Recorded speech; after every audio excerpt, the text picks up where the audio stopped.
la famille, c'est Franky Foot. J'espère que vous allez bien. On se retrouve pour le débrief de Marseille-Rennes. Désolé, je sors le débrief un petit peu plus tard que prévu. Et voilà, j'étais pas disponible, les gars. Et qu'est-ce que je voulais dire aussi? Avant de commencer ce débrief, je vais rendre hommage à René Malville. Voilà, ça fait 1 an déjà qu'il nous a quittés. Donc voilà, c'était une inspiration, hein, je pense, pour tout le monde. Très grand supporter de l'Olympique de Marseille, qui a tout connu, qui a tout vécu. Que j'ai eu l'occasion de rencontrer une fois. Je l'avais déjà rencontré une fois, j'avais fait des photos avec lui. Petite anecdote, j'avais fait une photo avec lui, il y avait une lumière qui nous gênait, tu sais. Et il me dit, hey, Jean, lève-toi de la lumière, elle me casse les couilles cette lumière, mais mets-toi là, tu vois, ça m'avait fait rire.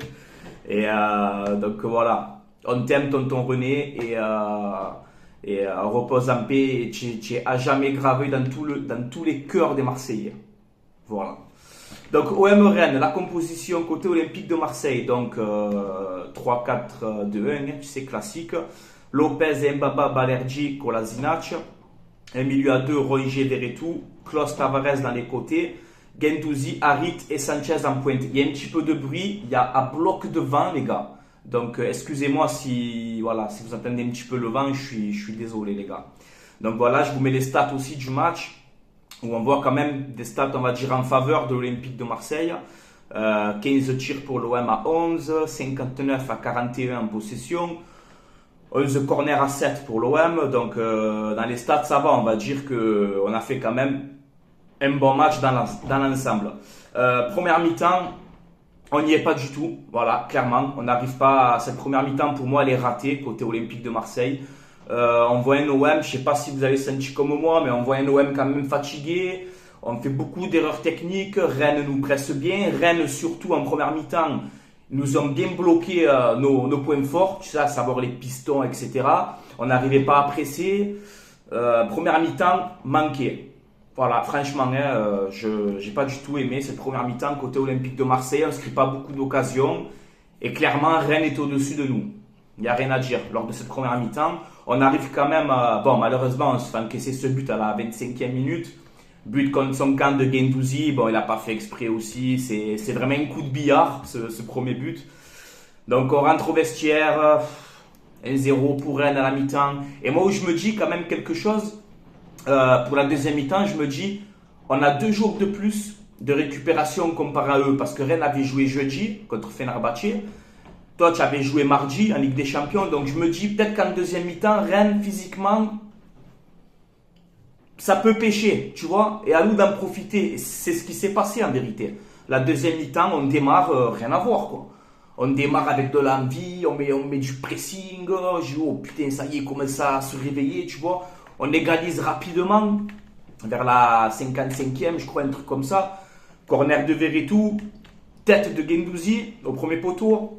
Ça fait un partout.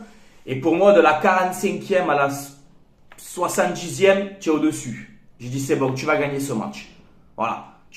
L'OM du début de saison, voilà. Tu presses, tu as des occasions, tu mets l'envie, tu mets tout ce qu'il faut. Rennes, à un moment, ils n'arrivent plus à toucher un ballon. Hein. Ils n'arrivent plus.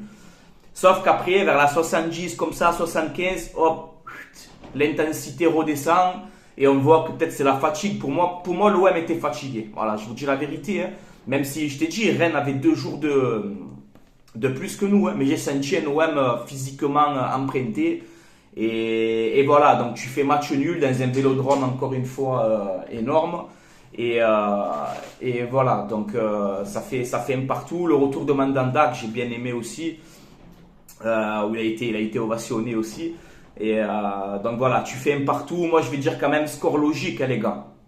Voilà, qu'est-ce que je vous dis de plus? Pour moi, le nul, il est mérité pour les 2 équipes. Donc ça fait un partout. Je vais vous donner mes tops et mes flops. Pour moi, mes tops, Amin Harit. Amin Harit, j'ai bien aimé son match, son jeu vers l'avant, etc. C'est le seul un peu que tu voyais qui a mené de la vitesse. Arrête, s'il te plaît. Et Amin Harit, voilà, que j'ai trouvé très très très bon. Guendouzi, bon, mais pour son but, hein. Excusez-moi, c'est les aléas du direct. Hein. Guendouzi pour son but, donc je le mets dans les tops aussi. Il a fait un bon match. Tavares, bon, ben des fois qu'il abusait un petit peu trop, mais voilà, Je vais le mettre quand même dans les tops. Et Kolasinac, encore une fois que j'ai aimé son match. Voilà. Les flops, ben Klose. Klose, pour moi, à l'avant-match, sur mes réseaux sociaux et tout, j'avais mis Kabore titulaire. Je pense que Klose, pour première mi-temps encore, ça allait, mais la deuxième mi-temps, il n'en pouvait plus. Il n'en pouvait plus, Klose, la deuxième mi-temps. Il était KO. Et je ne comprends pas pourquoi on n'a pas mis Kabore sur ce match-là. Donc Klose, malheureusement, qui n'a pas fait un bon match, mais c'est mental et surtout physique, je pense, pour Jonathan Klose. Balerdi qui a fait 2-3 bonnes interventions, mais il y a un moment aussi, il m'a fait peur où au moment il va sur le ballon et à ça, il se la fait prendre. Je ne suis pas serein avec Balerdi derrière, voilà. Je ne suis pas serein. Et Veretout, ben, je le mets un petit peu dans les flops parce que j'attends plus de lui. Il a des problèmes de passe, hein. Franchement, Jordan, tu as des problèmes de passe. Des fois, des passes simples, je comprends pas. Voilà. Tiens, travaille les passes à l'entraînement. Franchement, parce que tu fais des passes des fois. Je me dis, mais qu'est-ce qu'il a, le mec, tu vois? Mais bon, qu'est-ce que tu veux faire? Voilà, le nul, il est logique, hein. Je vous mets le classement. Tu avais le choc aussi, PSG-Lyon. Donc Lyon, le Paris qui a gagné Lyon 1-0. Donc au classement, ça te donne le PSG premier, 22 points. Marseille deuxième, 20 points. Troisième, Lorient, qui fait un début de saison monstrueux, incroyable. Troisième, Lorient, 19 points. Quatrième, Lens. Cinquième, Monaco. Bon voilà, on voit une Ligue 1 série. Et quand même, à la 8e journée, tu as 6 victoires, 2 matchs nuls. Voilà, qui l'aurait cru, les amis? Qui l'aurait cru qu'en 8 journées, si je t'aurais dit en début de saison, l'OM en 8 journées, ils vont faire 6 victoires, 2 nuls, personne n'aurait cru, moi le premier. Tu vois? Moi le premier. Donc, début de saison encourageant pour l'OM, ça n'y a rien à dire. Quand on me dit des fois, ouais, mais tu n'as pas affronté trop de grosses équipes. Non. Tu as joué Rennes, tu as joué Lille, tu as joué Nice. Ça va, tu as affronté quand même de belles équipes, même s'ils ne sont pas au top niveau, mais c'est de bonnes équipes de Ligue 1. Donc non, pour moi, on a affronté quand même aussi de belles équipes. Et il n'y a pas de match facile. Hein. Il n'y a pas de match facile.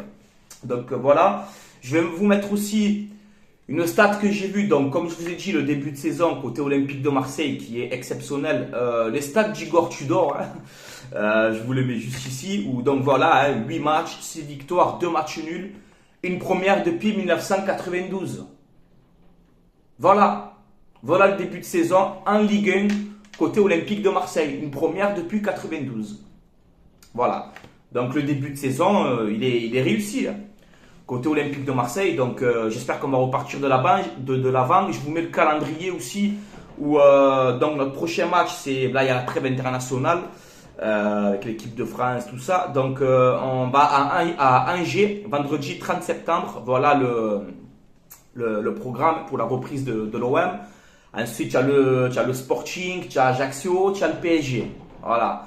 Donc, si Angers et Ajaccio, tu fais de bons résultats, tu peux arriver au Classico avec 2 points de retard. Et enfin, on aurait un Classico avec de la valeur et de l'enjeu.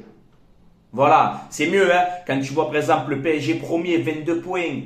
Allez, peut-être qu'ils auront, s'ils gagnent leurs 2 matchs, ça fait 6 points, ils passent à 28. Toi, tu gagnes tes 2 prochains, tu passes à 26 points. Donc, tu peux avoir un PSG Marseille avec Paris 28 points, l'OM 26 points, avec 2 points d'écart, tu vois. Si ça se passe comme j'ai envie que ça se passe, tu vois. Mais c'est beau de voir un Classico avec un OM et un PSG mano à mano, tu vois. Et c'est bien pour la Ligue 1, honnêtement. C'est mieux de voir un Classico avec de l'enjeu au classement, tout ça, que de voir un PSG premier, un Marseille 10e, tu sais que voilà, il n'y a pas d'enjeu. Donc non, j'aimerais bien arriver au Classico avec voilà, peut-être aller 2, 3, 4 points maximum de retard, tu vois, pour qu'il y ait un peu de piment. Voilà. Voilà les gars. Donc encore une fois, je tiens à m'excuser de ne pas avoir sorti le débrief plus tôt, quoi. Je n'ai vraiment pas pu les gars, je suis désolé. Donc voilà, pour conclure cette vidéo, je pense que l'OM a besoin de repos. On a enchaîné quand même 7 matchs en 21 jours. 7 matchs en 21 jours.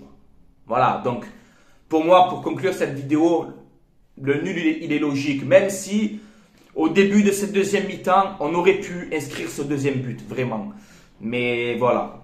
Voilà, donc c'est comme ça. On a pêché, je pense, physiquement. Et cette trêve internationale va nous faire du bien. Voilà, va nous faire du bien. J'espère que les joueurs vont se remettre en forme, qu'ils se reposent bien surtout. Et qu'on repart de plus belle, les gars. Qu'on repart de plus belle. Là, maintenant, on va enchaîner. Hein. Tu vas enchaîner Angers, tu vas enchaîner le Sporting, la Ligue des Champions qui est très important, le Classico. Donc voilà, les gros matchs ils vont arriver. Il faut que les joueurs soient concentrés et qu'on reste comme ça avec cette dynamique-là. Voilà. À part en Ligue des Champions où, voilà, où c'est compliqué, mais sinon en Ligue 1, on fait quand même le taf, les gars. Voilà, faut pas trop aussi en demander non plus, quoi. Voilà, les gars. Avant de terminer cette vidéo, je vous mets mon partenariat, maillogo.com. Hein. Tu le sais, voilà, si vous voulez des maillots, il y a toutes les ligues, il y a toutes les tailles. Voilà, vous tapez maillogo.com et voilà, je vous mets tout dans la description de la vidéo, les gars, tout expliqué. Donc voilà, n'hésitez pas, c'est pas cher et voilà les amis. Allez, je vais vous laisser là. La trêve internationale, je pense que moi aussi, je vais prendre un petit peu de repos. Je pense que vous le remarquez ces derniers temps, je suis un petit peu fatigué. Je vais essayer moi aussi de me remettre d'aplomb bien comme il faut. Et voilà, cette trêve va me faire du bien aussi à moi, même si l'OM va me manquer, tu as vu. Voilà, quand 10 jours comme ça, il n'y a pas l'OM, ça rend fou, tu vois. Donc, cette trêve va me faire du bien, mais ça va me gonfler aussi, tu vois ce que je veux te dire. Et voilà, je tenais à vous remercier aussi encore une fois pour votre soutien, les gars. Franchement, je tenais vraiment à vous remercier. J'ai une communauté, franchement, comme ça, les gars. Chaque fois, dans les commentaires et tout, je vois chaque fois, que ce soit même sur Snap, sur Instagram, sur Twitter. Là, j'ai fait TikTok aussi, Francky Foot Débrief. Je me suis lancé un petit peu, je connais rien, je comprends rien, les gars. Mais voilà, n'hésitez pas à me suivre sur mes réseaux sociaux aussi, Instagram, Twitter, Snapchat, TikTok, Francky Foot Débrief. Voilà, c'est simple. Donc voilà, n'hésitez pas, les gars. Je parle avec tout le monde, il n'y a aucun souci. Je suis comme vous, je suis qu'un simple supporter, rien de plus. On essaye d'apporter notre soutien à l'OM et puis c'est tout. Hein, voilà, les gars. Donc, je vais vous laisser là. C'était Francky Foot. Allez, l'OM à la vie, à la mort. S'il y a des actus quand même avant les matchs, je ferai des vidéos. Mais voilà, si je peux me reposer un petit peu aussi et revenir plus fort, je ne vais pas hésiter aussi, les gars. Je vous dis la vérité, je suis honnête avec vous. Voilà, les gars, allez, je vous laisse là. Allez, l'OM à la vie, à la mort. Hein.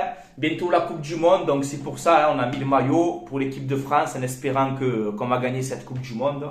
Mais voilà, on en parlera petit à petit de tout ça. Et voilà, portez-vous bien, faites attention à vous, les gars. Allez, l'OM, à la vie, à la mort. Ciao la famille, ciao tout le monde, portez-vous bien.